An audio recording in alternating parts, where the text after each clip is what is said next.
All right. Well, let's wave at everybody first, like we did before. Right? Wave, yay! You all don't seem very excited. Yeah! Yeah! There you go. That's what I was looking for, right? A little excitement. Okay, so in your notes, let's start week 2. Okay? So, about lecture. So that would be a good major heading to put in. Okay?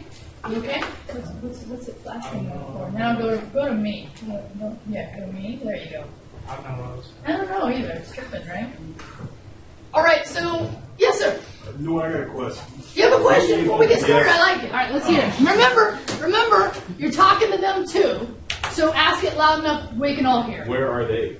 In the... Yeah, so they're all in that box up there? No. I'm just joking. Really? No laughter at all? So where are they? So in this case, we're recording for them to watch later. Okay? But it's actually, I've proven through various connections with them that they really like feeling connected to the classroom. Does that answer it? Yeah. Is that what you meant? Where are they? Well, yeah, it was kind of a joke. No. Oh, it was a joke. See, I didn't laugh. Bad. You laugh at your joke. That was really bad. I wasn't sure if they were in the walls up in there. That's what I said. They're all on a little camera ready. Okay. No, they're all online. Right. Okay. The question I had, Miss Real, Yeah. was... And you can just call me Rio. You don't Yes, have to I will. include the Rio. misses. Yeah. What? Are we able to record this with our... like, I got a cell phone that can Sure. actually record. Sure. Can I do that? You can, but I also give you this recording. So if you happen to miss a week of classwork, I actually provide it to you in the week 2 classwork. So for the online students, this is their week 3. For you, it's your week 2. So if for some reason you missed a week, I still give it to you to do makeup. Okay? Yeah. I mean, that's the way I like to do things. Right? Good questions. Anything else? Okay, so about lecture. So last time I talked a little about me, right? So now I'd like to talk about lecture because and let's just start with this image right here. Okay? Let's see if you can see this. Instructor standing at the board. It's a clear case of RLS, repetitive lecture syndrome. How many of you have been in lectures and you can tell by the way they're talking they've given that lecture about 100 times? And they haven't changed their tone through the whole thing.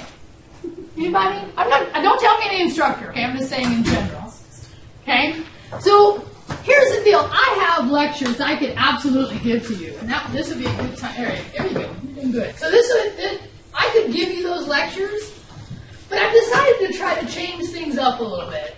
Except for the first lecture. Because I haven't given you the heads up on it yet. All right? So, but I really attempt not to do this. And in the past, I didn't lecture out of the book, because to me the book was there as a reference for you.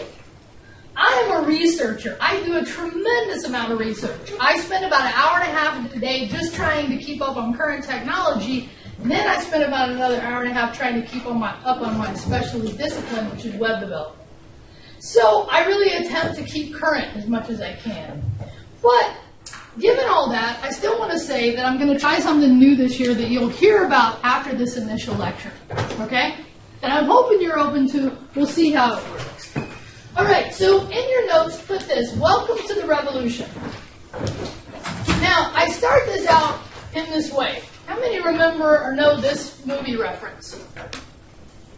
Okay, so it's the movie The Matrix. But what scene is it? Within the movie, it's which scene? The one that falls asleep in the alcohol and the one where he... So he's asking him to take a pill. And what are the two pills? The pill is either going to go back to sleep and you'll never know this happened. Or what's the other pill? Wake up and realize what's happening. So this is kind of the goal of my lecture today, is to wake up. Take the pill that makes you wake up. Because you are all living in a revolution. And I'm guessing most of you don't realize it. Although, I wonder if you're starting to feel it. Because are you feeling like the pace of technology is just going astronomical? I feel that way. And I work in this industry. So that's kind of the basis of this, is I want you to take the pill to kind of wake up to the revolution that you're living in. Okay? So to understand the revolution, though, we have to go back a little bit and give you, and this is a word I want in your notes, context. How many of you heard this word, context? Can you give me a definition of what it is? Context. So context is understanding a topic as it relates to other things, okay? The context of something. So in this case, can you believe it? This is where we came from. This is us. This is us back in the day. This is us when we were in the Stone Age. This is where our people came from. Now, can you and I really understand what it's like to live in these times? No. How many of you think you could go exist in those times? Really? Yeah? I probably could. I could. Okay, so are you somebody who's closer to the land? No, but I would adapt. You'd adapt, right? So would it be a significant change to your life? Oh, yeah. Oh, yeah. I mean, really, I see the lights go off in Fresno and people freak out, right? As a culture, we do not know how to live like this anymore. But what got us out of this time was tools. Tools allowed us to start being more organized, right? Really, we could just call this technology, because a tool is really just technology used in the technical sense of a computer, but technology is technology is technology. So, my friends, we came from this Neolithic period. But what happened? Our first revolution that came was this one. How many know these images? I'm guessing most of you do. What is this? Pretty press. Does it make But the blankets or something? the printing press. Oh. Okay? So how does the printing press change the world? It goes from you having to know somebody and having them tell you something to you being able to read something. For a second, think about that. You're trying to sustain yourself and your family and your culture, and then there are people all over the world putting down in very, what we would call rudimentary. Wow, big word, Leo. One day you'll learn to talk. We're not sure if you'll get it, but very basic ways, okay? So the printing press, and this goes in your notes, is the first information revolution. And from it came a lot of other revolutions. As a matter of fact, how many have heard the scientific revolution, the Enlightenment period, okay? These all came as a result of the first information revolution, okay? So then, but this is the one most of you all can name. What revolution is this? Oh, come on, really? I said most of you, and then Industrial Revolution. It's where we learn to make things really well. It's also why you're all sitting the way you sit. Because we like to have widgets that we can just stamp out one after the other. And I say that somewhat jokingly, but in education, somewhat, do you feel that way? We treat you all the same. We try to. But in some ways, you're just a widget. We're trying to get through the system. So are we still in the industrial age? Yeah, we're actually starting to come out of it. Where are the industrial jobs going? Overseas. Overseas. Why? Because it's cheaper. Cheaper for who? Company owners. Yeah, so the people that run the companies would rather go overseas to get their labor done because it is cheaper. What's it doing to this country? The fact that we are outsourcing our labor. Jobs away. It is taking jobs away. But in another way you can think of it, it's also opening up jobs that may not have been there before. But is it hard? Is it hard on our economy that jobs are being outsourced to other places? Yes. Absolutely, it is hard. And we have to learn to adapt in this global world that we live in. So what's the revolution I'm talking about here? Industrial revolution. We are still at the end of it in our world. The other countries are just coming online to figure this out. By the way, how many of you know the story of how some of the Apple products are built? Anybody? What age, typically, are the people building your Apple products? Early 20s. Early 20s? Late teens, early 20s. Yeah. And most of them are not 20s. Most of them are 15, some of them younger. So there's some serious issues we have to think around about these issues. And Apple actually, to their credit, has kind of come to the light and said, listen, we want to make this a better environment. But to me, it's also about them wanting to make more money. Now, we live in a capitalistic society. There's nothing wrong with making money. But we also have to do it in an ethical way. So these are just issues we're dealing with. So again, Industrial Revolution, right? So we're in this. So there's several images here, but we are in the information revolution. And when I ask people what revolution they typically think I'm talking about when I start this, they say technology. That's what I was thinking too. Yeah, but it's not, because the technology is really just providing information that is changing the way we live. Just like when the hunter-gatherers got the what? What did they get that changed their world? The tools, the technology, right? The arrowheads, the agriculture devices. When they got those technologies, it changed them. So for us, this information is changing us. By the way, was there something that happened very recently over the last week, a piece of information and images that actually kind of awoken us up to some things in our country? Anybody know?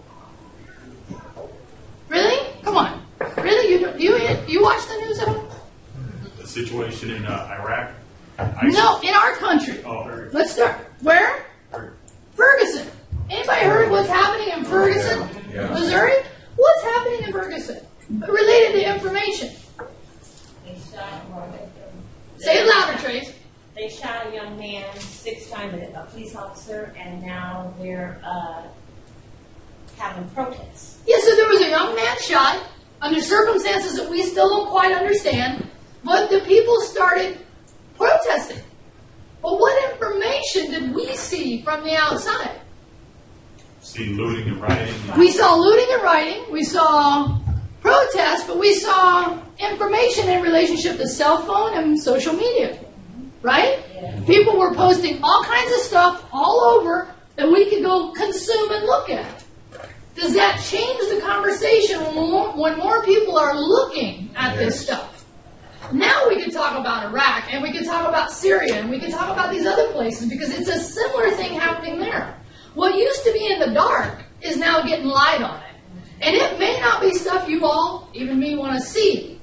But having us at least be aware of what's going on is changing it. Does that make sense? So we could say, in this case, an information revolution is also a social revolution.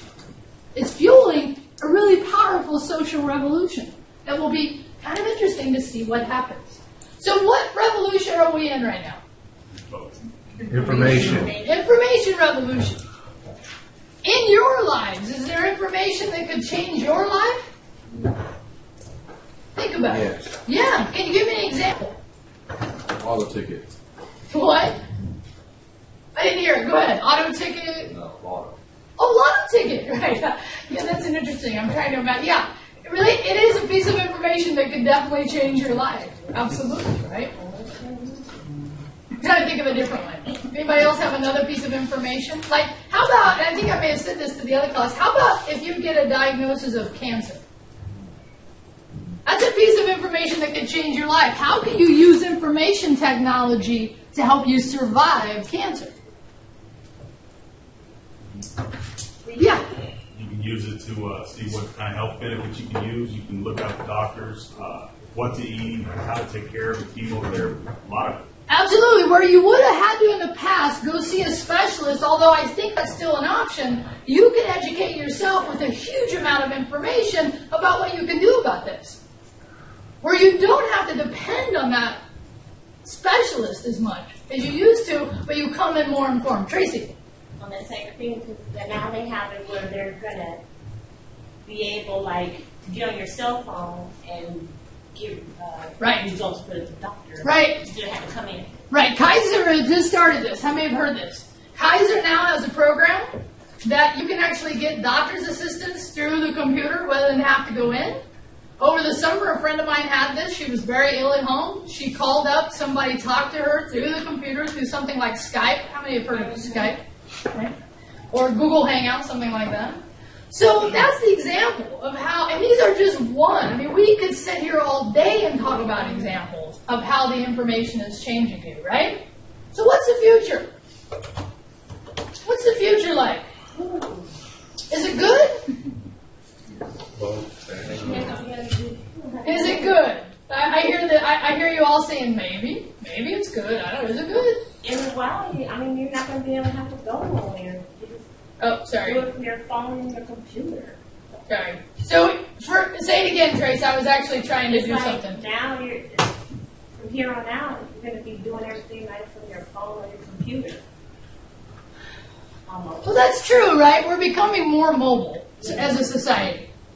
There's no doubt about that. We're becoming more mobile, and we're accessing information mobily, which definitely changes things.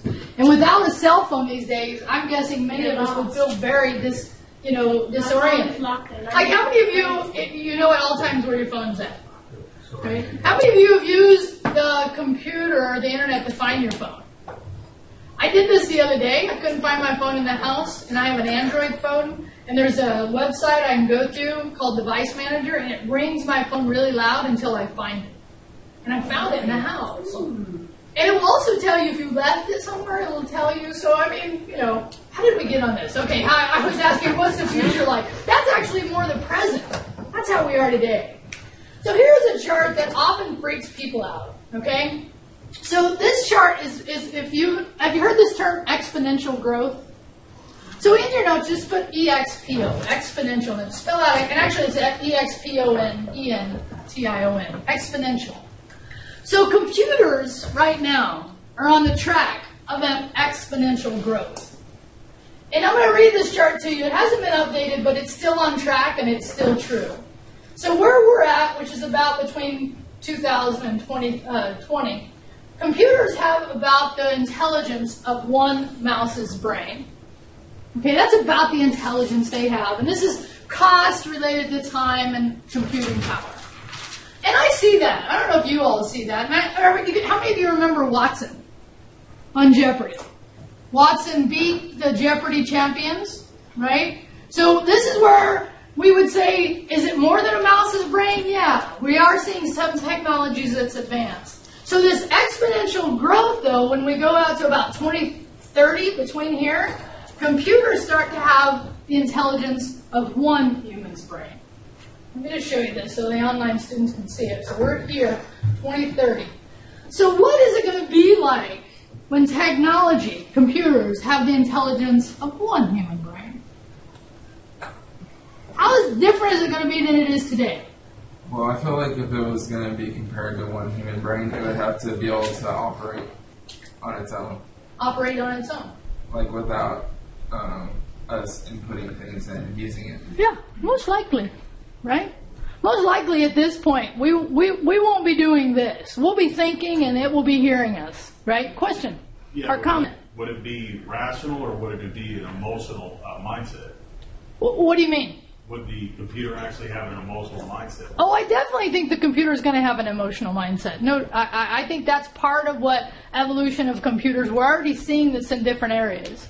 I mean, have you heard, robotics is becoming more and more real, right? You can buy a robot now to clean your floor or mow your grass or to do other things. But as they get more sophisticated, they definitely are going to have to include an emotional part. There's this thing called the uncanny valley. Anybody heard of that? It's the point at which when robots aren't quite like humans, but they're close, they freak us out. Like iRobot? Yeah, so like when you watch iRobot, it freaks you out a little bit. It's like, dang, that's real, but it's not real. And when they get closer to being human, we actually get a little more comfortable. It's when they're just somewhat like us, but not quite, we get a little freaked out. But in this case, one human's brain, can a computer diagnose my cancer at that point? Absolutely, right? I could walk up, or it would just be a device I carry that would tell me a lot about my health, okay? So here's where people get freaked out. About 2030, about 2050, computers should have the intelligence of all human brains. Now, what's that going to be like? Okay, somebody usually at this point gives me a movie reference. Terminator. What's another one? We already kind of talked about. iRobot is along the way, but what's another movie? Any other movie, huh? Matrix could be a good one. A reference, not a good one, but a reference there. Okay? So here's the deal. We're on this exponential growth pattern, and we don't show any sign right now of slowing down. So the future, when we look at computers and the world and technology, is kind of an interesting place. But many people, because I think of media, think this is a scary place. They think this is not going to end well, right? I mean, look at every movie. Has every futuristic movie you've ever seen end badly? No. Yes. Really? Give me one that didn't. I can't think of one that didn't end badly, right? But here's the deal. You kind of have to me, when you think about this, kind of open your mind to the fact that we also are making the decisions about how we're implementing this technology, okay? How we're using it, how we're legislating it, cloning is still something we're talking about, but we have the capability to do it, right? So we do show signs that we do have at least a moment of, let's think about what we're doing here, okay? All right, so at this point I always say, but we can always be entertained, right? And this is my joke for this.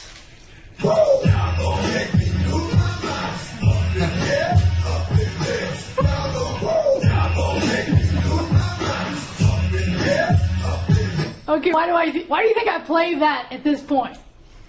Is it related to what I'm talking about? No, it's funny. No, but it's funny. It actually is related. Okay, not just y'all gonna let me lose my mind, because people start talking about this and they go freaked out, right? But here's the deal. A lot of this stuff, I think we're using the technology to also not pay attention. Anybody feel that? Okay, don't raise your hand. How many of you, and I'll just include myself, can spend an hour or two or half a day or a day just consuming and being entertained by the technology? Don't show them. Okay, I'll admit it, me too. And what I've had to learn to do is the following. I've had to learn to turn off Facebook, turn off YouTube, and really focus on what I need to do. Because trust me, it's easy to get distracted in the world that we live, okay? So the point of this lecture is the following. We've come a huge amount of way as a culture. And we have a huge amount of power and technology and intelligence. And we need to learn to use it to advance where we're going. But there may be some rocky road ahead of us, right? I mean, we've talked about some of these issues. But if nothing else, if you get freaked out, just go get entertained and forget about it for a while. Really? You at least laughed at that, didn't you? Okay, good. So that was my information revolution lecture that I usually give a lot longer. How many of, and this goes in your notes, how many of you heard this term crowdsourcing? How many have heard crowdsourcing? So crowdsourcing is one of those things we're really seeing a huge increase and use of. And it's the idea that collectively I can source, or we can source, things that we might want to do. Like, how many of you have heard of Kickstarter? Have you heard of Kickstarter? Only a few of you, so I would check out if I was you. Uh-oh, DevFest, people are talking to me. Kickstarter. So Kickstarter is a great place for people to start businesses. And they put up videos, and they show, here are the products I'm trying to develop. And what they do is they ask people to support their new businesses. And there's been some really interesting, matter of fact, this summer I saw they were doing this cooler that had all this functionality on it, and they were trying to develop it, right? So you can really find some amazing things that they're trying to create out there by people saying, I'm willing to contribute, okay? So that's the term crowdsourcing. So I've decided that I have all these lectures, but I actually would kind of like to hear what you would like to hear. What would you like me to talk about? Okay? First, does that make sense? Kind of? So all of you, I'm guessing, have come in or already have something you would like to learn about, right? Do you have an idea what you'd like to learn about? Really? If you didn't, why'd you come? You just had to come to this class? You were forced to come here? Come on, really, I'm asking you. Is there something Tracy, is there something you were hoping to learn out of this class? Just like how to do web. And I don't know if this one's going to teach me. I might have to go to CIT. Say it louder. Start your own web business. Okay. So in this case, this class, I do have a part that's creating a website using Google Sites. So you do create a basic site in this class. But absolutely, if you want to take it to the next level, then I could recommend courses. Like right now, I'm teaching CIT12 online. That focuses on web technologies, right?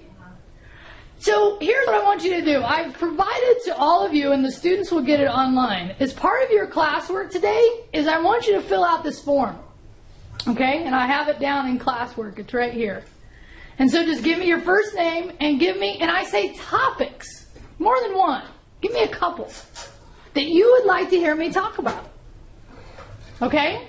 And what I'm going to do is I'm going to look at all of yours. I'm going to look at my other classes. I'm going to look at my online students and kind of come up with what I'm going to lecture on in the next couple weeks. Does that make sense? So what am I doing? What's the term? I'm crowdsourcing lecture topics to be the example of how we do this stuff. Now, let me go back to this because in addition to asking you for topics, I've asked you a couple other questions that I think are pertinent. What's your operating system OS? So is it Windows 7? Is it Windows 8? Is it Mac? Is it Chrome OS? Or is it other? And I've also asked you, do you carry a cell phone? And I should have put no down here, but other would be no. Okay, Android. How many of you know you carry an Android phone? Okay. How many of you are not sure you carry an Android phone? Okay, so here's the deal. If it's not an iPhone, it's probably an Android phone. Okay? That's kind of default. But it could be a Windows phone as well. So I don't want to discount Windows. So I'm using this as kind of a, what are my students using? What are we collectively using? Because I don't really cover Windows 8 too much in this class. But if many of you are using it, then I need to start talking about it more. As a kind of a interesting, how many of you are using Windows 8? Yeah, so it's actually a decent number in the room. How many of you know that you're using Windows 7? Okay. Do you get my point? All right, so you need to fill out this form so that I can crowdsource these concepts. All right. So next week, in your notes, after crowdsourcing, put week 3. So this week, you have the whole My Photo assignment, okay? Next week, we have a similar assignment, except we're going to do a print screen. How many of you know what a print screen is? Okay? So here's what it is. And I'm going to use Windows 7, and there's something called the snipping tool. Okay? If I come in here, I'm actually going to do this a little different. And I take a print screen right here. Okay? Try it again. I'm going to do a full print screen. That takes a picture of my desktop. And then it's an image. So at that point, it's really no different than the photo that you're uploading and putting out on OneDrive or whatever you're using to do the My Photo assignment. Okay? So by the way, why do you think I'd have you learn to do something like this? Any thoughts? What would you use this for in the future? Really? No thoughts? How about if you were on technical support and they asked you to send me a print screen? Now you'd at least know what that means, okay? And if you're working with somebody and you're trying to do an image, this is another way to get that image off the internet if you didn't know how. Now, you can do the same thing on your cell phone. Screenshot? Yeah, screenshot. You can also do it on your phone. So I have an Android phone here. And I can't show this very well, but I'm going to try to do it, right? So if I hold my power down and my up, okay? Let me try it again.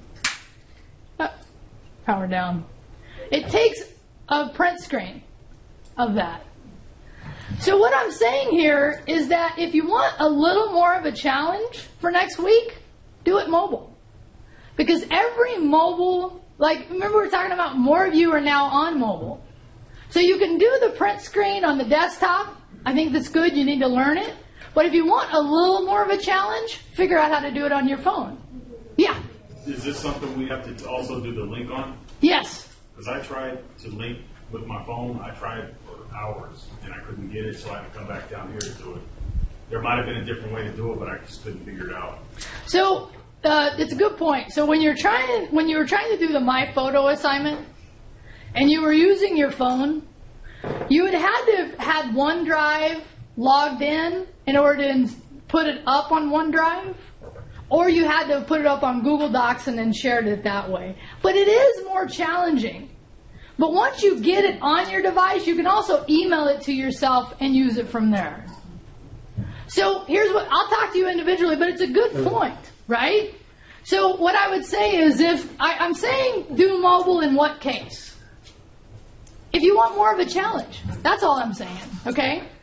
Because most of you do a regular print screen for that, okay? Does that make sense? That makes sense? So I'm telling you that, here's the other thing. We're going to use this. We're actually going to use this print screen concept. Did I still have it up here somewhere? Yeah, I did, right here.